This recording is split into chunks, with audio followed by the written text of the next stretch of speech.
इन दिनों एक्टर विवेक ओबराय अपनी upcoming web series Indian police force को लेकर काफी सुर्खियों में है और कई सालों बाद सामने आते ही विवेक ओबराय ने ऐश्वर्या का नाम लिया, जो कि कब का मिट चुका था उनके दिल से, लेकिन जब आए तो शुरुआत उन्हीं से ही की। इंडियन पुलिस फोर्स से विवेक एक बार फिर से अपनी एक्टिंग का दमखम दिखाने के लिए तैयार हैं। सालों बाद उनका करियर ट्रैक पर लौट रहा है, पर एक समय ऐसा था जब वो ऐश्वर्या राय के संग रिलेशनशिप और सलमान खान के साथ झगड़े को लेकर भी चर्चा में थे और इन सभी की वजह से विवेक अपना करियर बिल्कुल भूल चुके थे। उनका करियर खत्म हो चुका था। सलमान से झगड़े के बाद विवेक को कई मुश्किलों का सामना करना पड़ा। उस समय सोशल मीडिया नहीं था, लेकिन फिर भी लगातार हेडलाइंस के जरिए उन्हें नफरत मिल रही थी।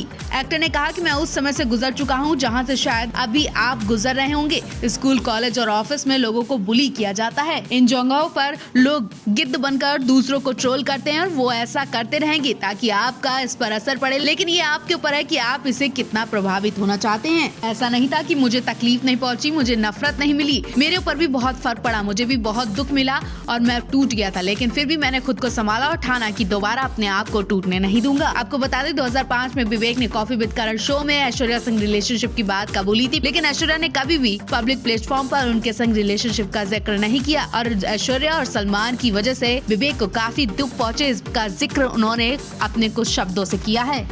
19 साल बाद ऐश्वर्या राय बच्चन और विवेक ओबराय को एक साथ देखकर हर कोई शॉक्ड है। एक साथ का मतलब ये है कि 19 साल बाद विवेक ओबराय ने खुद ऐश्वर्या राय का जिक्र किया। दरअसल विवेक अपनी upcoming film Indian police force को लेकर चर्चा में। इस बीच एक्टर ने बताया कि कई साल पहले मैं पूरी तरह से टूट चुका था, या यूँ कहें कि मुझे तोड़ दिया गया था। मेरी जिंदगी में बहुत बुरा असर पड़ा था, मैं डिप्रेशन में चला गया था। विवेक ये बात अपने और ऐश्वर्या के रिलेशनशिप की कर रहे थे। विवेक ने सलमान का नाम तो नहीं लिया, लेकिन जिक्र किया कि उस वक्त मेरे पर बहुत अत्याचार किया गया। ऐसा नहीं कि मुझ पर फर्क नहीं पड़ा, विवेक पर क्या फर्क पड़ा वो तो हर किसी ने देखा। कई सालों तक विवेक इंडस्ट्री से गायब हो गए थे, उनका करियर बिल्कुल खत्म कर दिया गया था। विवेक ने जब एक शो में कबूल किया कि वो और ऐश्वर्या रिलेशनशिप में है, तभी से उनकी जिंदगी में तूफान आ गया था। कहीं न कहीं वो जानते थे कि उन्होंने गलत लड़की के संग खुद का नाम नहीं जोड़ा, बल्कि उस लड़की का जिससे नाम जुड़ा था उससे उनकी जिंदगी पर बहुत बुरा असर पड़ा। विवेक और ऐश्वर्या तो एक दूसरे को पसंद करते थे, शादी भी करना चाहते थे, लेकिन सलमान ने ऐसा होने नहीं दिया। सलमान ऐश्वर्या के लिए पागल सलमान ने उस वक्त उन सभी को बर्बाद कर दिया जिससे ऐश्वर्या का नाम जुड़ा था और उसमें से विवेक का भी नाम था। विवेक को पछतावा है कि उन्होंने सलमान से पंगा लेकर अपना ही नुकसान किया।